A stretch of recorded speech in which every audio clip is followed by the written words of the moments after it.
Hello guys, my name is SVB and I'm back with another video, and today I'm going to be talking through a simple principle that people can apply to their Overwatch games to make their lives and their games just that much easier.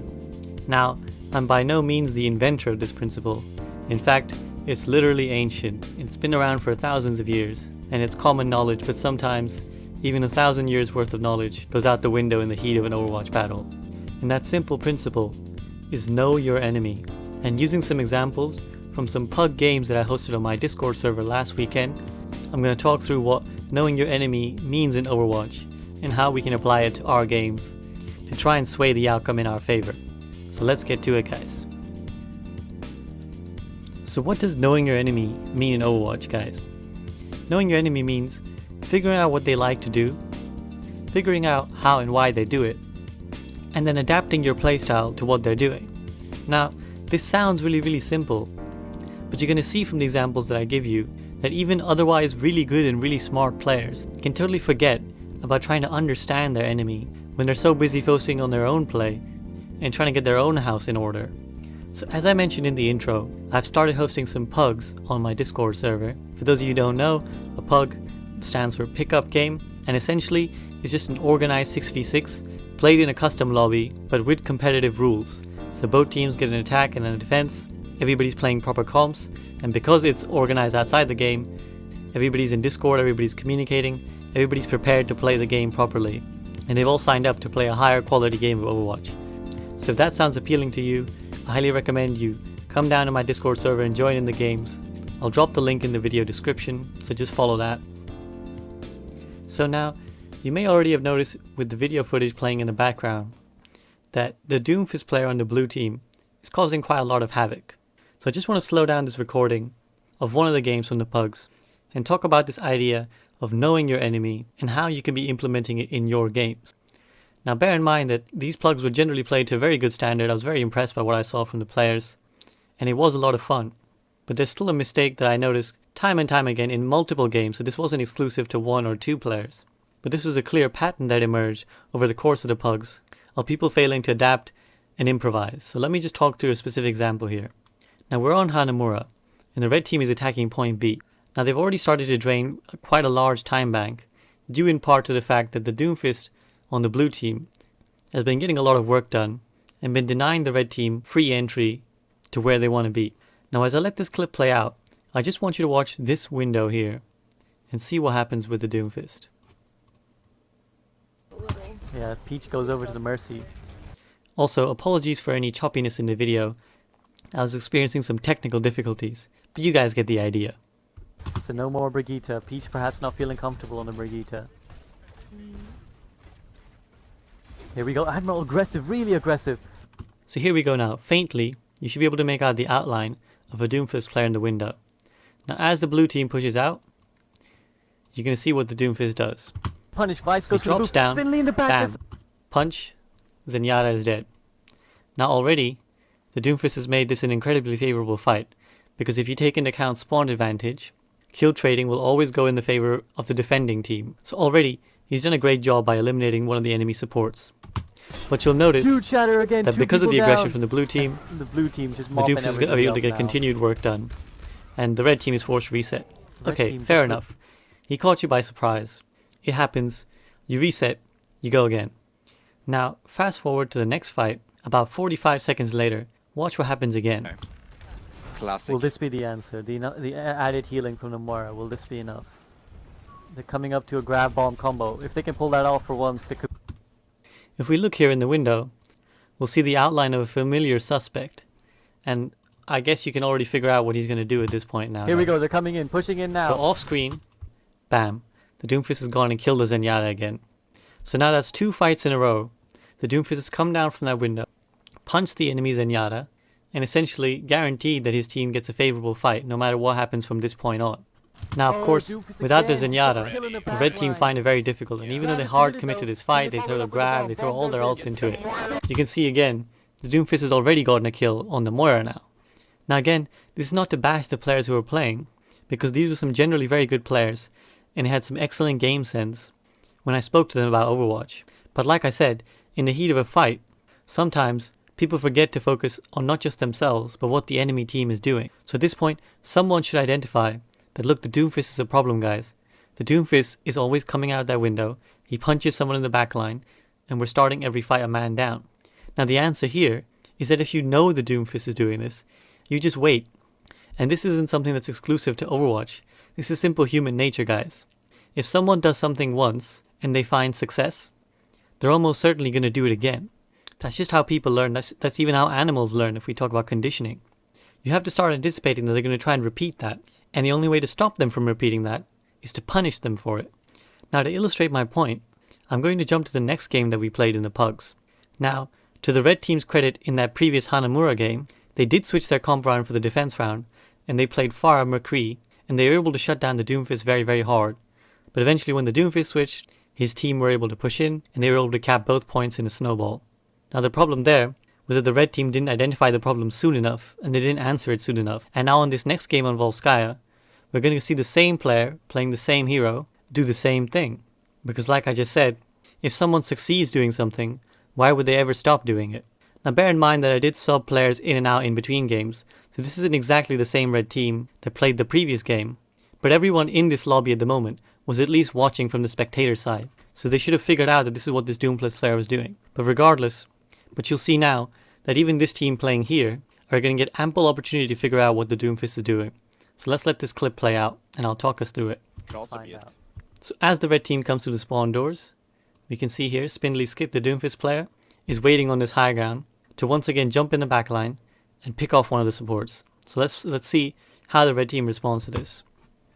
So the Genji comes up to the high ground. Now the Doomfist sees him and he starts charging his punch up. Unfortunately for him, he punches against the wall and therefore misses his punch. Thankfully for the Doomfist though, our Genji player doesn't notice, and the Doomfist is able to sit there and escape for a little while longer. Now fast forward a few seconds later, the Doomfist has come in from behind, he's uppercutting the Reaper. Meanwhile the rest of the team have already moved on to the point. So you're going to see what happens here. Bam, the Doomfist punches another unsuspecting Zenyatta, a different Zenyatta, and the Zenyatta dies, making the fight that much harder for the red team. Now fast forward 40 seconds, and look where our Doomfist player is again. Same spot, same high ground, same intention. So of course guys, this is easy for me to spot because I observed this player over multiple games. But ultimately, this isn't exclusive to our Doomfist player. This is just human nature, right? This is something that almost every player will do in competitive games to varying degrees. Now going on crazy flanks, trying to isolate healers, that's obviously an extreme version of repeating successful behavior that you'll see a lot of DPS players engage in, particularly in solo queue. But this same behavior could be said to apply to, for example, a Lucio player, who, on any map with environmental kills, will wall ride aggressively to try and get that big boop off. Now, in all these kinds of plays, once you figure out their pattern, they become punishable once you learn to understand your enemy, once you learn to quickly identify what it is that they're doing. And as I play this clip out, you'll see that once again the red team fails to identify that this is what the Doomfist is doing. Like Pharah or something, I think. I'm not sure about the Reaper, but we can see the red team's Reaper. Again, the Doomfist on the high ground. Will Dark Angel see him this time? Doomfist ready, punching up, gets the Zarya, but the bubble's there, and he can't knock him off. Spindly again, raining terror. He punches again on the Zarya. Interesting focus. But he goes down one, he's won. Can they finish? Out. Now this principle of knowing your enemy is a really simple one, guys. Like I said in the intro. And it's something that people understand in loads of other sports or games, but people seem to forget in Overwatch. Just to give you a metaphor, if you were asked to play rock, paper, scissors with someone, and let's say you have a preference for throwing out scissors. If you get put up against some guy, and you find that all he does is throw rock, literally every single time, he's just going to throw rock, rock, rock. If you keep putting scissors out, because that's what you like to do, you're going to lose. It's really that simple. And in this scenario, this Doomfist player is literally just throwing his fist out over and over. And the only way to stop him, and the only way to actually start winning, is to learn to start throwing paper in now and again. And now all of a sudden, you've gotten into your enemy's head. You started to make them reassess their pattern of behavior. And so if someone comes in and starts disrupting what you are doing, the only way to answer is to disrupt what they're doing. And so, just so I don't sell my pug player short, I'm going to show you an example of how they learn to adapt to an enemy that was causing them a lot of problems, and how they managed to identify a problem, figure out a solution, and then adapt their playstyle. So here we have a game on Junkertown, where the blue team had a lot of problem dealing with the Hammond player. Now much like the Doomfist we saw in the earlier clips, this Hammond player liked to constantly get into the backline, cause a disruption, cause havoc, and usually pick off 1 or 2 supports in almost every fight, making it impossible for the blue team to win. Now to answer this, the blue team decided to put a Sombra in the mix. And as I let this clip play out, you'll see how by adapting, the blue team is able to get into the Hammond's head and also punish the behavior he'd been getting rewarded for previously. Now fair warning, the clip does get a little bit choppy, but you guys get the idea what happened. Jetty still invisible, not opting to commit. Turtle looking for him. He's looking for Hammond. Does he want to go to hack the Hammond? Yeah, Jetty's tunneled on. He's waiting for the Hammond to slam. I see a little bit of mind games there. Turtle waiting for Jetty, Jetty waiting for Turtle. He gets the hack off. Can they collapse on him? That's beautiful. That's what we need. But he's still escaping. No, he won't. There we go. That's what they needed. That's the play that the blue team needed all along. They punished her. So there you have it, guys. Just a simple example of that point played out. The blue team figured out that the Hammond player, Turtle, had a pattern of play. He liked to wait for the blue team to engage, and then he'd slam into the backline. So rather than play his game over and over, they just waited for him to do what they knew he would do. And then they punished him. They took what is completely a mental aspect of the game, and that is learning to read your opponent, and they turned it into a physical advantage. And when we spoke after the game, the Hammond player confessed that he had to switch his playstyle up. He couldn't keep jumping into the back line anymore, because what he was doing had been figured out. And now, just a final example, just so you know that SVB follows his own advice. Here's a game I played yesterday as Ana. Now watch what happens as I come out of spawn doors. On the right side, there's a Sombra, trying to get some early poke and early charge. I launch a sleep instinctively, and I miss. Sombra translocates out, and we start the fight as normal. Now, I missed that sleep, and I missed a lot of sleeps in this game, and I'm not showing you this example to try and brag, because we lost this game and there was a lot I did wrong. But watch what happens when the game goes into overtime rounds, and we get another chance to attack.